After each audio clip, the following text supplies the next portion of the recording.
हम आपको दिखा रहे हैं चिरंजीव राव पूर्व विधायक रेवाड़ी की लाइव प्रेस कॉन्फ्रेंस।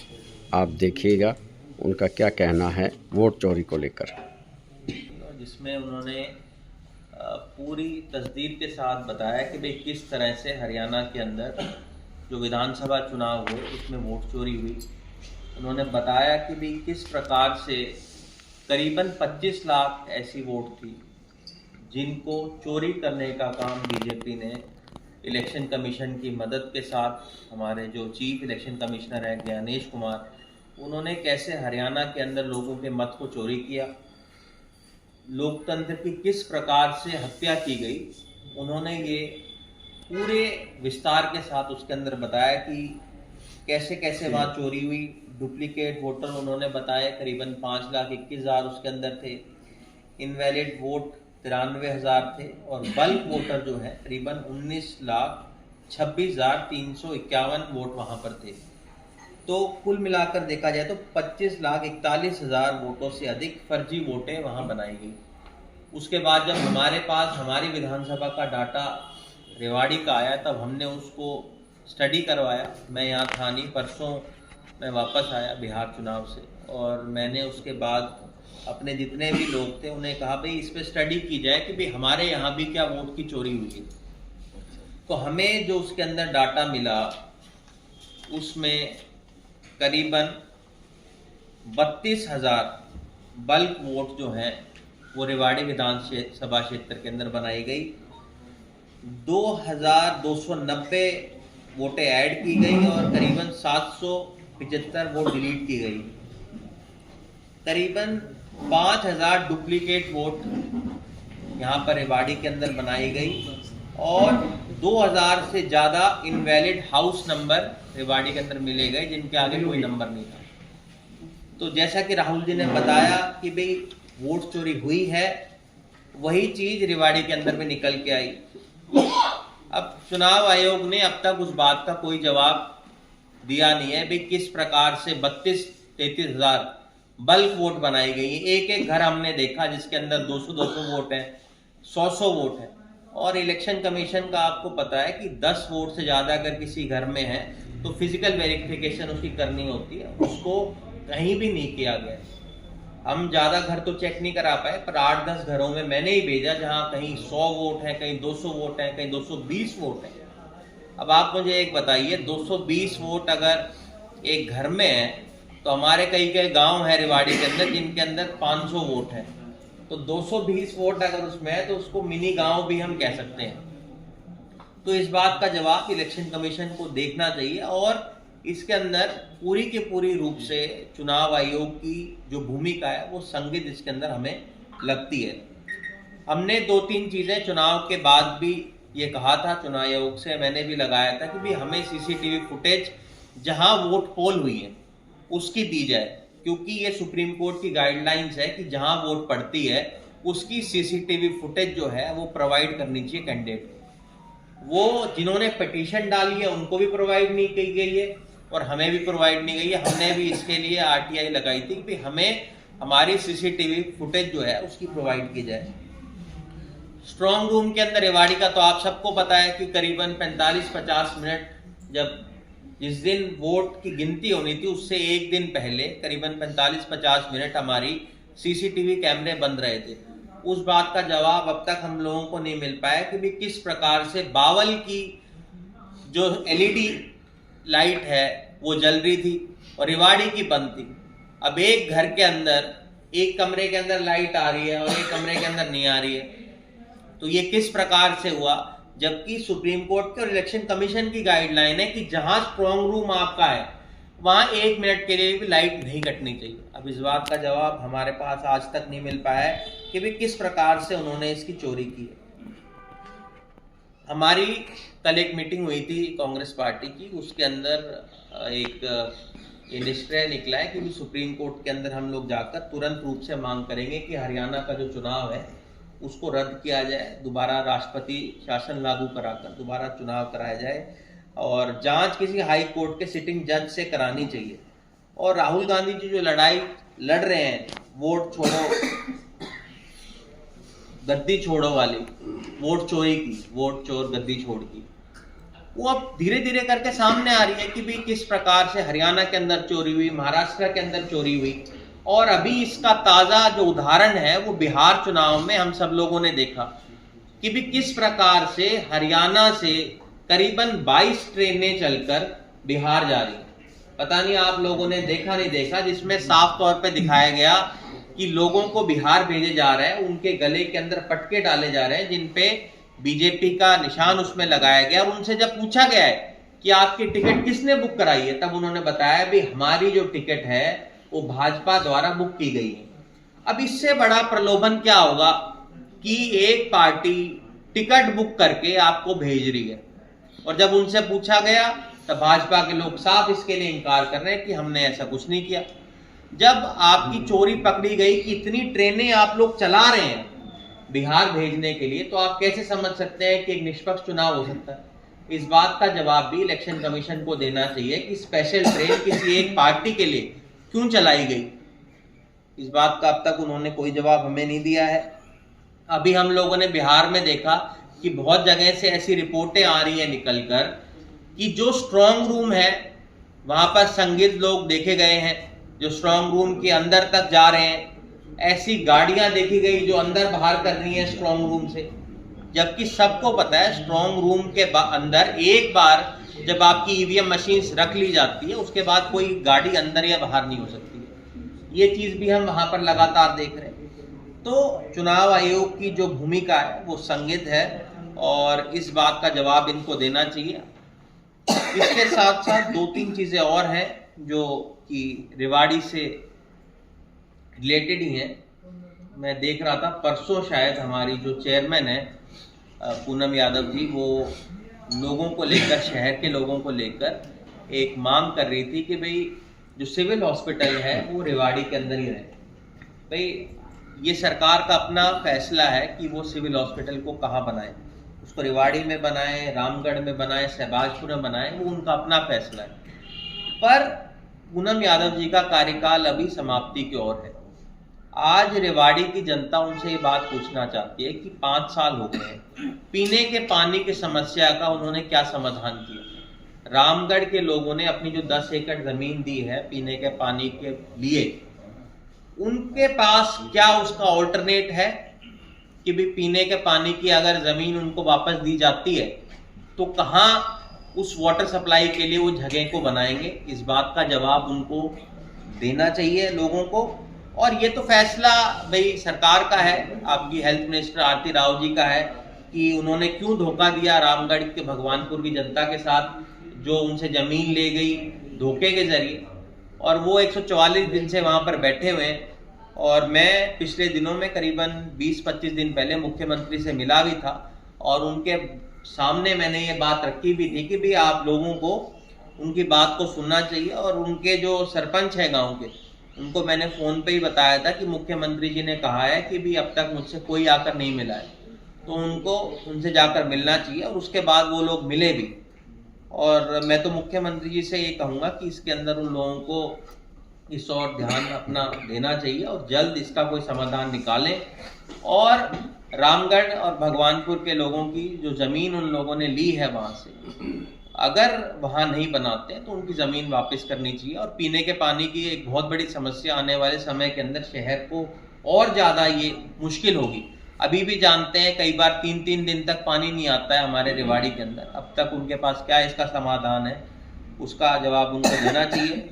एक बहुत बड़ा ज्वलंत समस्या आज रेवाड़ी की है, वो पोल्यूशन की है। आप जानते हैं कि लोग ये बात करते हैं दिल्ली, गुड़गांव, फरीदाबाद के अंदर पोल्यूशन है, पर ये हम सब लोगों के लिए शर्म की बात है कि बहुत बार ऐसा होता है कि हमारा जो धारवेड़ा है, जो रेवाड़ी का पार्ट ही है, वो सबसे ज़्यादा पोल्यूटेड देश के अंदर पाया जाता है बहुत बार।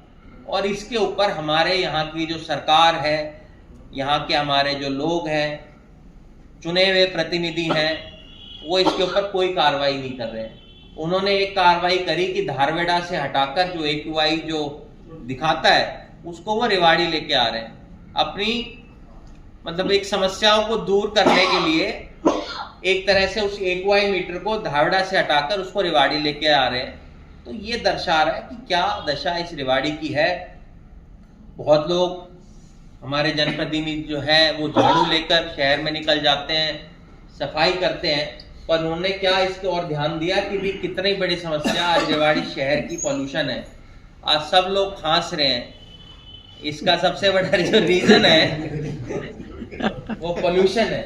आज जो AQI जो है PM 2.5 जो है PM 10 है वो कितना ज़्यादा बढ़ गया है, इस और आप लोगों को भी ध्यान देना चाहिए। कल हम लोगों ने देखा सिविल सोसाइटी के लोग इसके ऊपर प्रदर्शन कर रहे थे, हम तो उनको बधाई देना चाहेंगे। जो काम ऑपोजिशन पार्टीज को करना चाहिए आज सिविल सोसाइटी के लोग जो कर रहे हैं वो ये दर्शा रहा है कि हम सब लोगों को उस और ध्यान देना चाहिए। कल एक और चीज़ मैंने देखी, कैंसर एक बहुत बड़ी समस्या जो है आज इस क्षेत्र के अंदर हो गया। कल मैं आकेड़ा गांव में गया था, वहां पर 3 जो डेथ हुई वो कैंसर की वजह से हुई है। और मेरी जब उनसे बात चली तब उन्होंने बताया कि तकरीबन 10 पेशेंट और आकेड़ा गांव के अंदर ही कैंसर के हैं।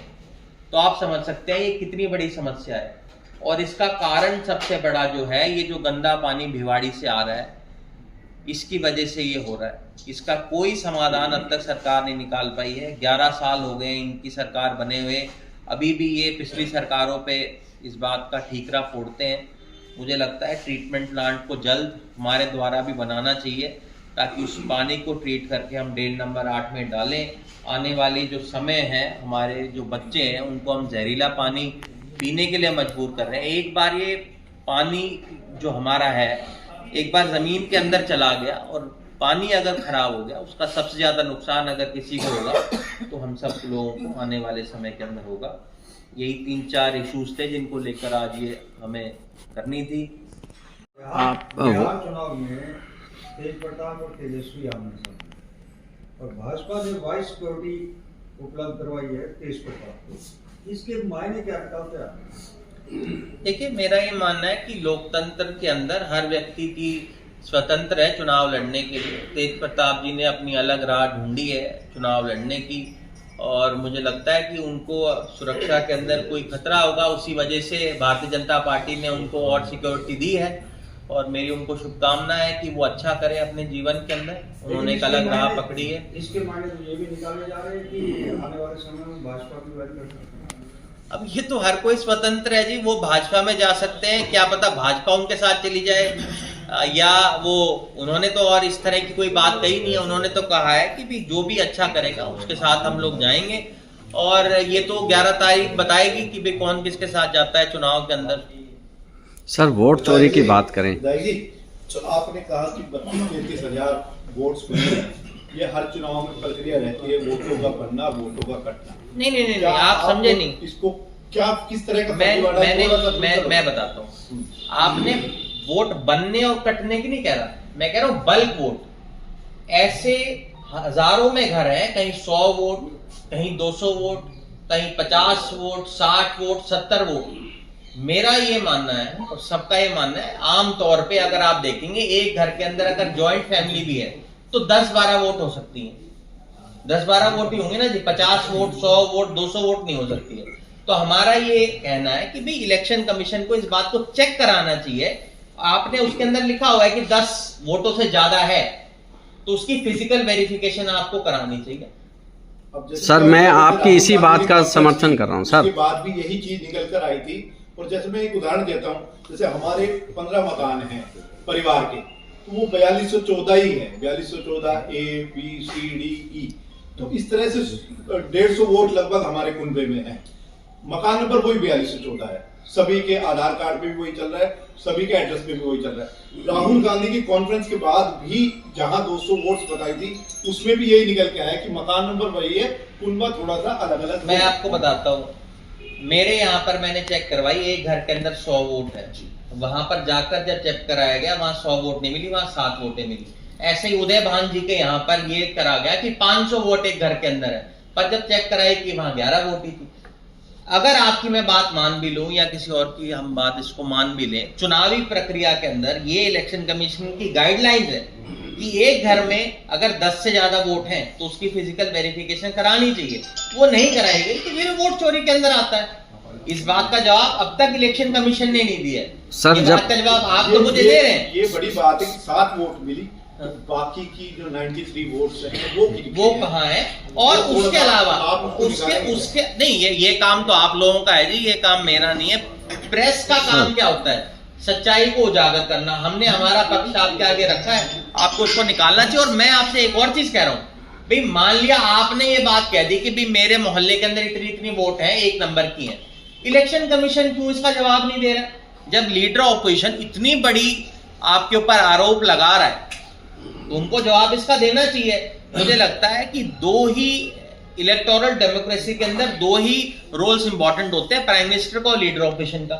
जब लीडर ऑपोजिशन आरोप लगा रहा है आपके संविधान के ऊपर, आपके चुनावी उसके ऊपर, तो उनको जवाब देना चाहिए। जवाब क्यों नहीं देते? क्यों चुप रहे हैं उस जवाब सर, देने से? जब वोट होती है उससे पहले चुनाव आयोग ये कहता है कि वोटर लिस्ट चेक कर लें, आप सबको बुलाया जाता, सभी जितने भी दल हैं सबको बुलाया जाता है और वोट लिस्ट चेक कराई जाती है, तब कोई ऑब्जेक्शन नहीं लगा। मुझे बताइए, आपकी जो फाइनल वोटर लिस्ट है आपको कितने दिन पहले मिलती है चुनाव से? सर, मैं उसका भी जवाब दे रहा हूँ आपको। आपने हाँ। मेरे से सवाल किया तो मैं दूंगा ना, आप इस सवाल का जवाब नहीं, दें तो नहीं, फिर क्या उसका फायदा? भी मैं एक- बताता हूँ, 3-4 दिन का आपको समय मिलता है, उससे पहले आपको मिलती है।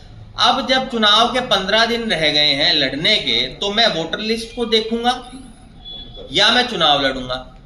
हमारी ये मांग है, एटलीस्ट मेरी ये मांग है, करीबन 2 महीने पहले आपकी वोटर एडिशन और डिलीशन बंद हो जानी चाहिए चुनाव से पहले, ताकि आपके पास कम से कम इतना समय हो कि आप वोटर लिस्ट को स्टडी कर पाओ। ये तो अब की बार निकल के आई है वोटर लिस्ट की खामियां, हरियाणा और महाराष्ट्र के चुनाव के बाद। इससे पहले कभी हमने ऐसा नहीं देखा कि चुनाव से 3 दिन पहले तक भी, जब आपकी आचार संहिता लगती है, तब तक भी आपकी वोटर ऐड और सब्ट्रैक्ट होती है। तो इस बात का जवाब इनको देना पड़ेगा। सर, जब वोट डलती है बीएलओ भी मौजूद होता है, आपकी पार्टी का भी व्यक्ति वहां पर बैठता है, सभी पार्टियों के बैठते, एक पार्टी का नहीं बैठते, सभी के वहां पर बैठते हैं, तो उसके बाद सब टिक करते हैं। में कितने पेज होते हैं आपने कभी देखे हैं? जी, आपने कभी देखे हैं वोटर लिस्ट में कितने पेज होते हैं?